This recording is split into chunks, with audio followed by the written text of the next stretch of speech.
Աստված բոլորիս օրհնի։ Գիտեմ, խոսքը լսելը դժվար բան է։ Աստծո օրհնությունը լինի, որ մենք կարողանանք լսել, մտածել Տիրոջ խոսքի վրա։ Մեր կյանքը լեփլեցուն են տարբեր դժվարություններով, որը մտաբերում ենք եւ դրանք խանգարում են խոսքը լսելու վրա մտածենք կամ խոսքից մի նախադասություն ուշադրություն է գրավում, մտածում ենք այդ նախադասության վրա, հաջորդ մի քանի նախադասություն բաց թողում մտածելը։ Տերը մեզ օրհնի, որ իր ներգործությամբ, իր առաջնորդությամբ կարողանանք մտածել Աստծո խոսքի վրա։ Այսպես են վերնագրել դեպի լույսը։ Գանք դեպի լույսը։ Գնանք շարունակական մի ընթացք։ Սակայն մինչև կոնկրետ այդ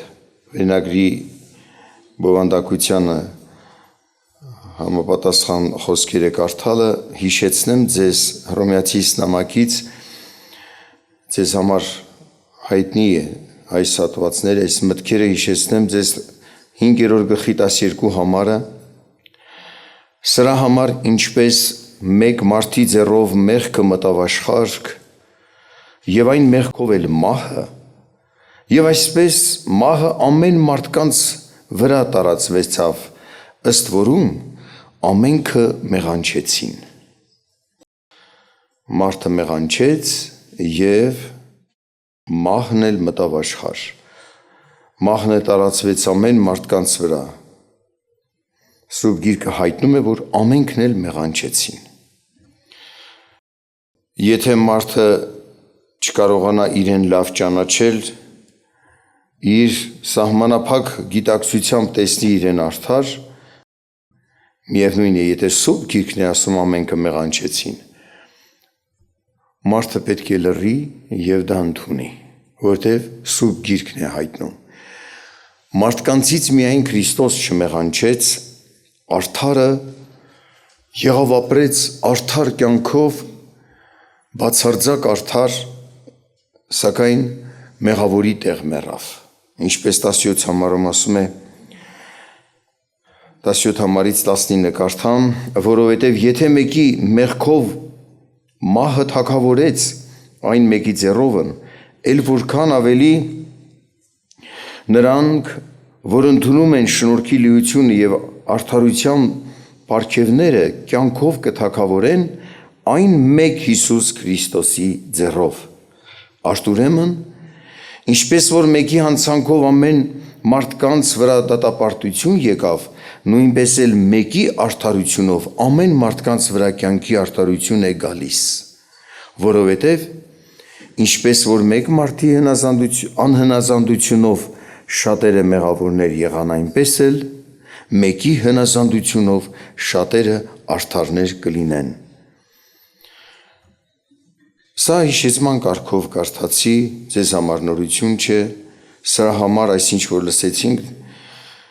ուղղակի փառք Աստծուն այս մեծ օրհնության համար, որ մեզ համար արեց իր որդով։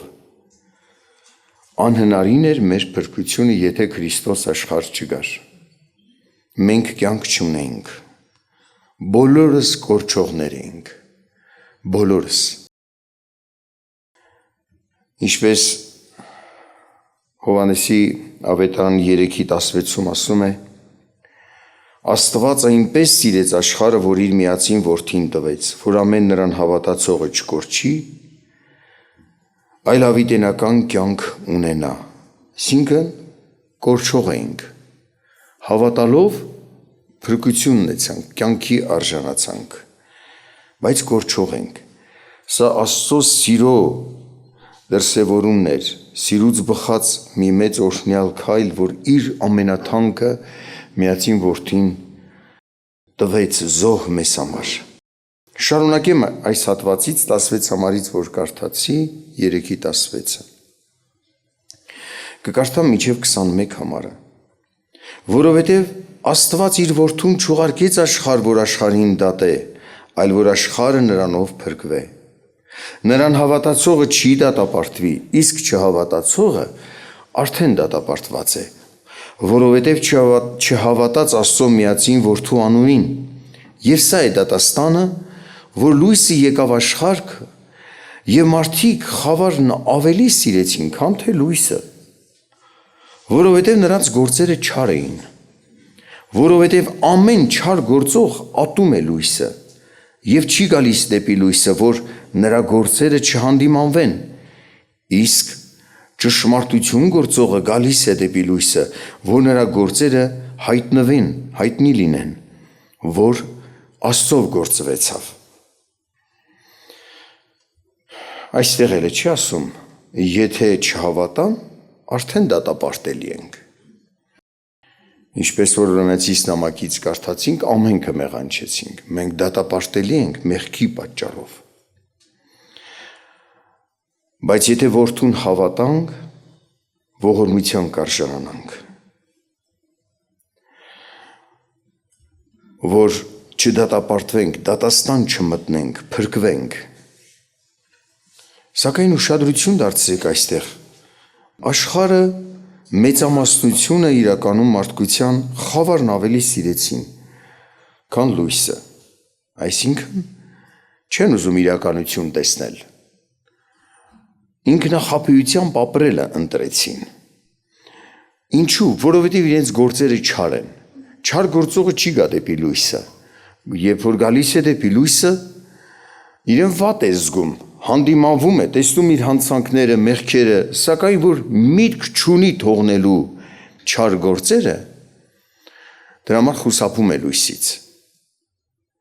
Սա ներկա շարունակական գործ է, ընթացք է։ Չար գործող, ոչ թե չար գործեց, այլ չար գործող, ապրում է այդպիսի ընթացքով, կյանքով։ Խոսում է ճշմարտություն գործողը գալիս է դեպի լույսը։ Այնպես չի, որ մեկը հավատած Քրիստոսին էլ սխալներ չի ունենա։ Սակայն չի խոսում նրա ապրած կյանքը, որ ընտրել է մեղավոր կյանք։ Իր ընտրությունը ոչ միայն ներկապային ինչ-որ մի քայլ կատարեց, Հիսուսին հավատացի, ընդունեցի եւ շարունակում եմ նախկին կյանքով ապրել, ոչ, շարունակական իր ընթացքը սա է, Աստվածահաճո գործերը։ Նա որոշել է Աստծո կամքին համեմատ ապրել, սրան է ասում, այս անձին այսպիսի տեսակի մարդուն է ասում ճշմարտություն գործող, ոչ միայն ներկապային, այլ շարունակական ընթացք ունի նրա ընթացքը, մի ճանապարհի մեջ է գնում, որ ճշմարտության ճանապարհ է։ Խոսքային չի, որ մեկը որ չար գործող է, շարունակական չար գործող է, կյանքում պատահել է, բարի բանել է արել, բայց Աստված նրան չի ասում ճշմարտություն գործող, որովհետև իր ընթացքը չար ճանապարհն է։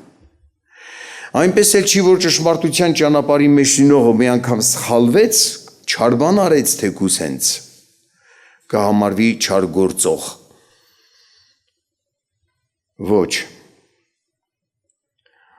Ճշմարտություն գործողը գալիս է դեպի լույսը, այսինքն չի խուսափում լույսից։ Նույնիսկ եթե դա բացահայտում է այդ լույսը իր մեղքը, իր սխալը։ Լույս ինչ նկատի ունի։ Շատ մարդիկ լույս հենց այս տեսանելի լույսը այդ են հասկանում։ Ասում են Աստված ինձ հետ է, որովհետև մի անգամ լույս տեսա։ Լույս նկատի ունի ճշմարտության գիտություն, ավետարանի խոսք։ Գալիս է ավետարանի խոսքը։ Գալիս է Սուրբ գրային իրավունքի եւ անիրավության սահմանը ճանաչեցնող օրենքից լուսավորվելու։ Գալիս է դեպի իրեն հանդիմանողները, որ եթե մի սխալ է գործում, ցույց տան իրեն։ Չի խուսափում։ Այդպիսի մարդկանց մոտենալ չի խուսափում, նա գալիս է դեպի լույսը, սա է նշանակում գալ դեպի լույս։ Նա չի փախնի Աստծո մարդուց, կգնա դեպի լույս։ Եթե նույնիսկ Աստծո մարդը խիստ կհանդիմանի, կխոսի, Սուրբ գրային բացահայտումներ կանի, որ նույնիսկ այդ բացահայտումները լսելու ժամանակ կտեսնի իր սխալները։ Ճշմարտություն գործողը, երբ որ տեսնում է իր սխալները, ճշմարտությամբ էլ ուղղվում է, կատարում է ապաշխարության լուրջ ամբողջ քայլերը։ Չի փախնում լույսից, մնում է լույսի ներքո և շարունակում են առաջ գնալ դեպի լույսը։ Սա շարունակական ընթացք է։ Ճշմարտություն գործողը գալիս է դեպի լույսը, որ նրա գործերը հայտնի լինեն, որ Աստծով գործվեցավ։ Աստծու կամքի համեմատ գործերն է անում։ Ինչպես ասեցի, եթե մեկը հիշեցնի, հիշում ես, դու ժամանակին այսպիսի սխալներ էիր անում, այո, արել եմ, բայց զղջացել եմ, դատապարտել եմ իմ արարքը, խոստովանել, խաչն եմ հանել։ Քրիստոս մեռավ ինձ մեղքերի թողություն շնորհելու համար։ Նա իմ պարտքը հատուցեց։ Այդ սրբվելն էլ, մաքրվելն էլ ճշմարտությամբ եղավ։ Փառք Աստծուն։ Սակայն մարդը երբ որ գալիս է դեպի լույսը, սատանան ամեն ստոր ճանապարհներ գործածում է, որպեսզի մարդուն շեղի ճանապարհից հետ պահի, ամեն այն փոքր բանն էլ, պատրվակն էլ, դեպքերն էլ ուզում է օգտագործել մարդուն հունից հանի, շեղի։ Եվ Հակոբոսի նամակում 4-րդ գլխում այսպիսի տեքստ կա, կկարդամ այդ տեքստը, հետո հատված կկանգնենք դրանց վրա։ 4-րդ գլխի 4-րդ համարից կկարդամ, ասում է շնացողներ, չգիտեք, որ աշխարհի սերը թշնամություն է Աստծո դեմ։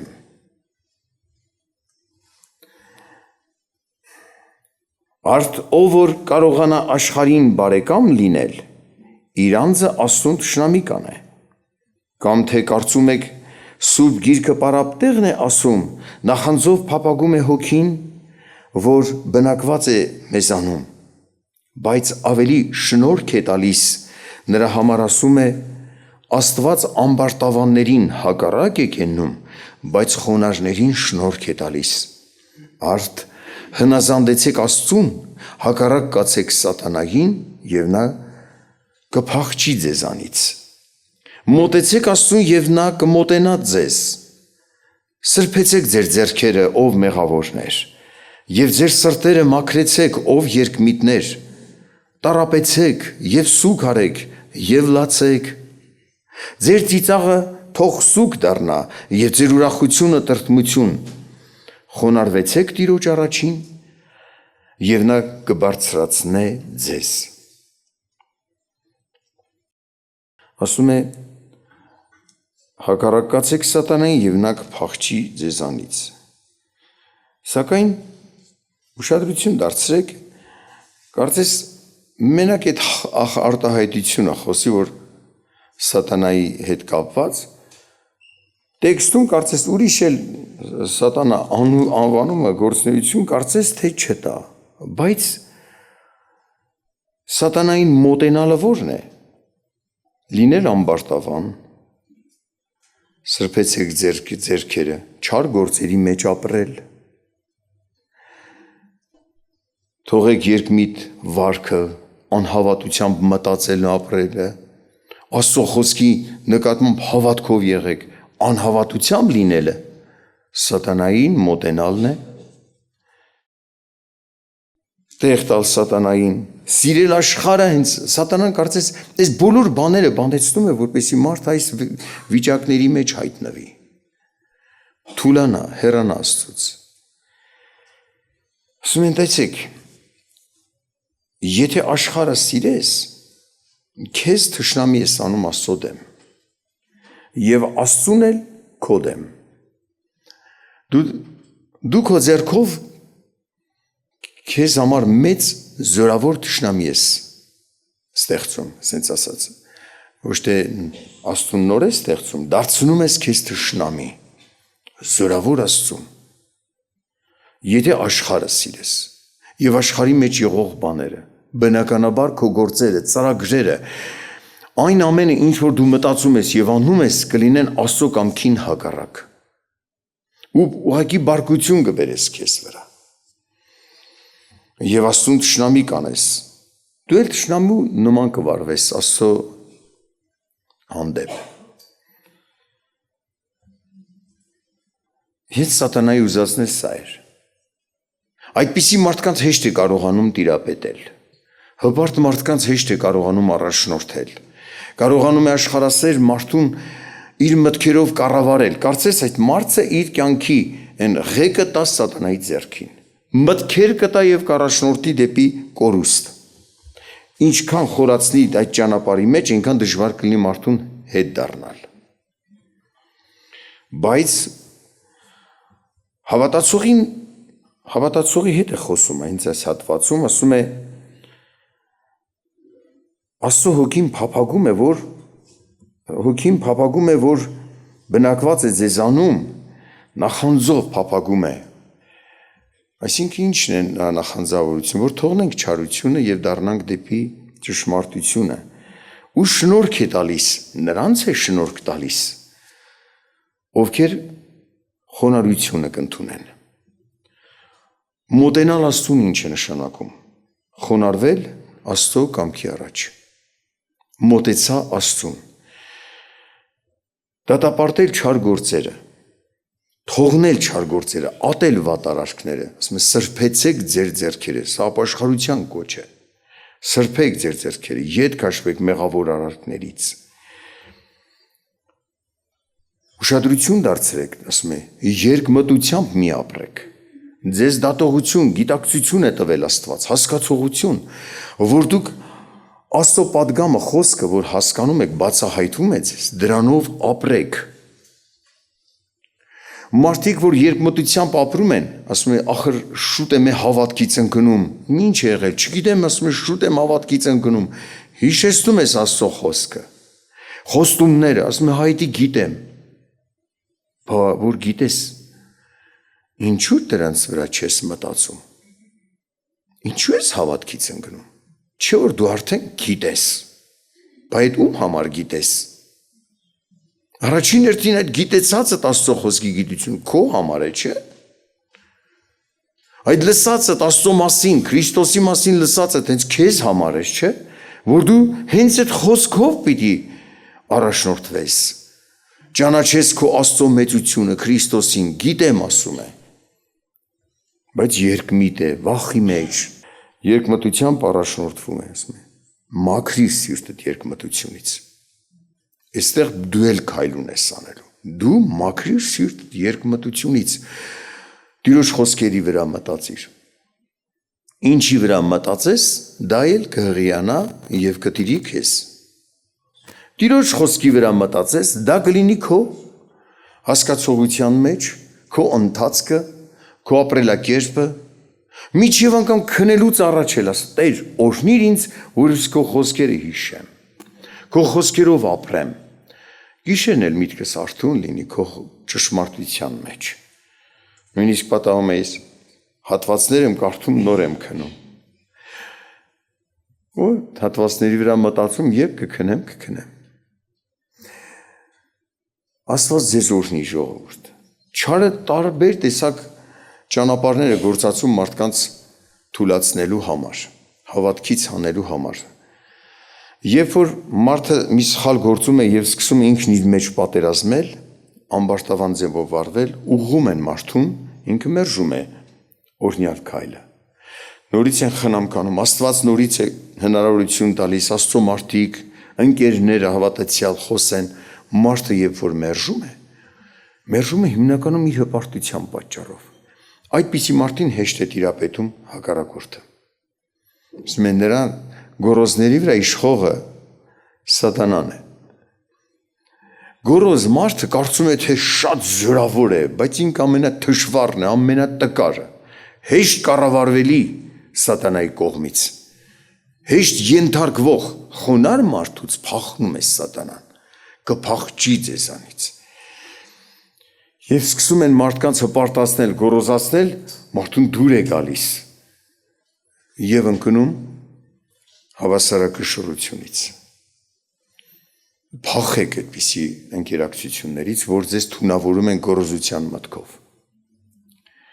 մեկ այլ դեպք պատմեմ ժողովուրդ ջան, ուրեմն Մեր քույրերից մեկի աղջիկը Մասիսի շրջանում է ապրում, անցած տարվա մեջ էր, կան հիշում եմ երկրաշարժ եղավ։ Այդ տարածքներում այդ երկրաշարժը մի քիչ ավելի ուժեղ եղավ։ Ասում է աշխատանքի վայրում էի, երբ որ երկրաշարժը եղավ, ես սկսեցի աղոթել, Հիսուս ջան, երեխեքս փոքր են, խնդրում եմ ողորմիր ես երկրաշարժ դադարի վնաս չլինի, երեխեքս փոքր են, մենակ տունը փորձանք չլինի։ Ասում է դադարվեց երկրաշարժը եւ ուրախացա, փառք տվեցի Աստծուն։ Ասում է ինձ հետ աշխատում էին իբրև հավատացյալ երկու հոգի։ Մեկը 50-ականներից է, մեկը ռասելականներից, որ ասում են Եհովայի վկա։ Ասում է տեսամ, որ ես ուրախացա, դադարվեց երկրաշարժը,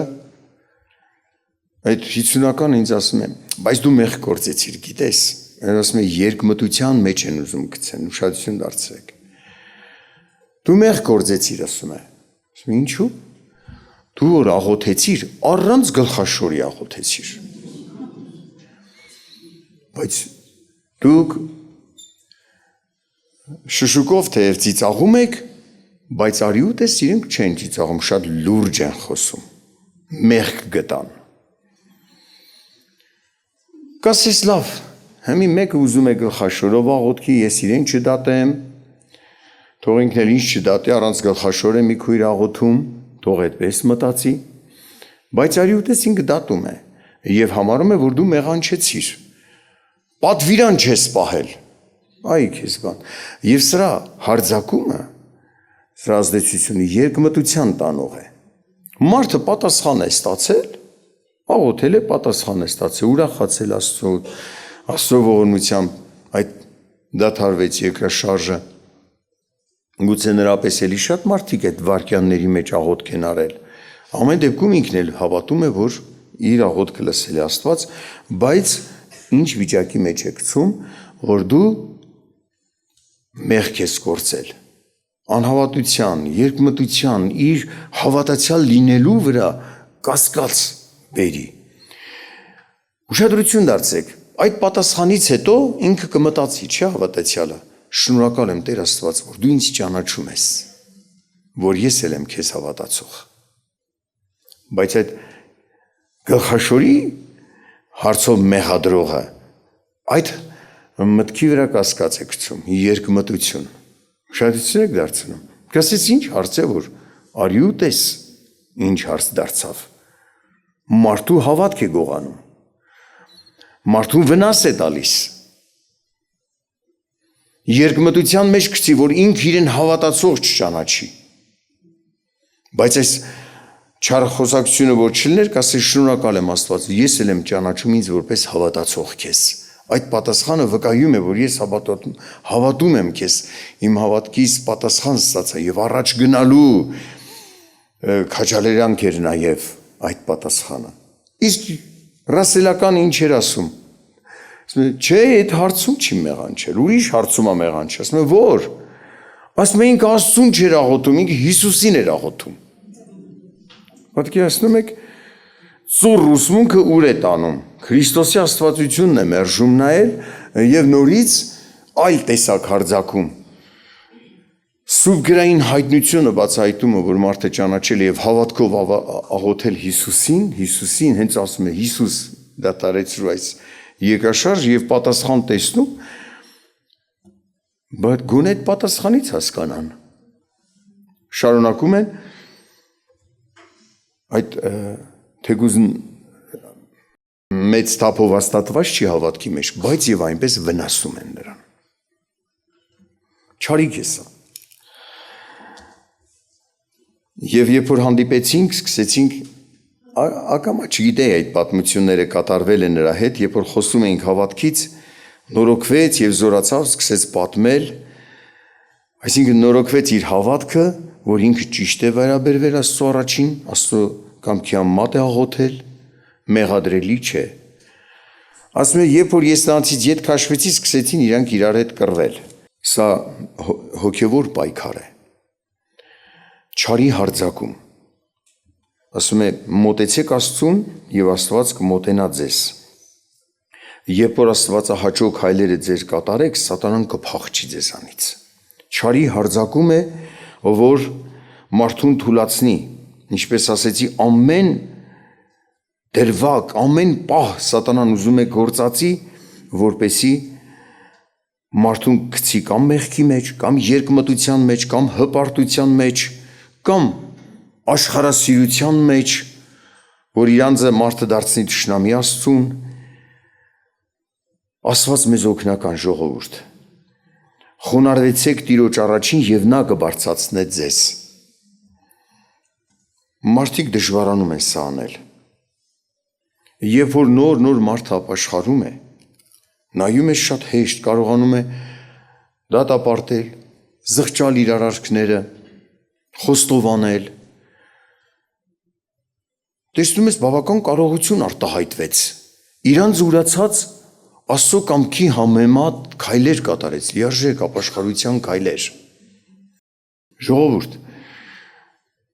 ինչպես հոգևոր շնորհները, որ բաշխում է Աստված խոնարհներին, սիրո մեջ սերն ավելացնում, կարողություն տալիս Աստծո կամքը կատարելու տարբեր հարցերում իրավունք արդարություն պահելու, նաև խոնարհվելու հարցում էլ է կարողություն տալիս, շնորհ տալիս հնազանդներին, որ էլ ավելի զորանան։ Բայց արի ուտես մարդիկ, ասում է 10 տարի, 15 տարի հավատքի մեջ գնում են, փոխանակ ավելի արագ ձևով կարողանան խոնարհվել եւ մեղք դատապարտել։ Տեսնում ես, սկսում են հպարտանալ։ Մի սխալ, որ անում են, չեն կարողանում խոնարհվել, չեն կարողանում զղջալ։ Բայց այն առաջին օրերը, որ նոր ապաշխարում էր մարդը, հեշտությամբ կարողացավ տեսնել իր մեղավորությունը, խոստովանել, ապաշխարել, ամեն տարի մարդու մոտ այդ կարողությունը պիտի ավելանա։ Երբ որ ասում է շնորհ է տալիս խոնարհներին, այդ հարցում էլ է շնորհ տալիս Աստված, որ այդ կարողությունը տել ավելի ավելանա, որքան բարձրանաս, դու նաև խոնարհ կարողանաս մնալ, հավասարակշռված մարդ լինես։ Եթե մինչև անգամ մեծ կարողությամբ գործեր անես, մեծ շնորհներ արտահայտվի քեզանով, եւ շատ մարդկանց բարեգործություն անես, կարողանաս շատերին վկայել ավետարանը, շատերին օգնես, քո աղոթքներով մարդիկ չար ոգիներից ազատվեն, միևնույն է, դու պիտի խոնարհության հարցում, Աստծո առաջին խոնարհության հարցում հոգևորապես աճես, մենք բոլորս պիտի կարողանանք իրար լսել։ Սա խոստում է, խոնարհներին շնորհք է տալիս, խոնարհներին Աստված բարձրացնում է։ Արի ուտես, երբ որ մարդը մի սխալ է անում, անկեղծությամբ խոստովանում, դատապարտվում, իրականում արդարների առաջին եւ բարձրյալ Աստծո առաջին ինքը չի ցածրանում։ Ավելի պատվի է արժանանում։ Ավելի հարգանքի է արժանանում, իսկապես այս մարդը վստահելի մարդ է։ Այս մարդը մեծ մարդ է։ Բայց երբ որ մարդը դժվարանում է այդ խոնարհությունը ապրել, արտահայտել, նա թույլ մարդ է։ Որքան ամբարտավանությունն է, գոռոզությունն է բարձրանում, այնքան ինքը թույլ է, հեշտ կառավարելի չարից, որսացվող չարից, հեշտ ենթարկվող չարից։ Աստված մեզ օրհնի, ժողովուրդ։ Աստված շնորհք է տալիս խոնարհներին։ Ինչ հարցի հետ կապված, որ մտածեցիք, տեսակ, որ աղոթքի կարիք արթնացավ ձեր մեջ խոսքը լսելուց, եկեք այս աղոթքում խնդրենք Աստծուց։ Գուցե ամեն մեկը ինչ որ մի տարբեր հարցի վրա ավելի ծանրանաք, սակայն միևնույն է, Աստծուց շնորհքը խնդրելու հարցում մենք միաբան Աստծո առաջ ենք գալիս։ Ինչ որ միաբան խնդրենք, կառնենք։ Խնդրենք Տերը իր շնորհներով մեզ լցնի, օրհնի մեզ, զորացնի եւ խոնարհության հարցում, եւ ավելի սուրբ մաքուր ապրելու հարցում, այսպես ասած, հավատքով ապրելու, երկմտությամբ չապրելու, հավատքով ապրելու հարցում, հավատքով հաստատված գնանք առաջ, աղոթենք, Տերը մեզ օրհնի, դեպի լույսը։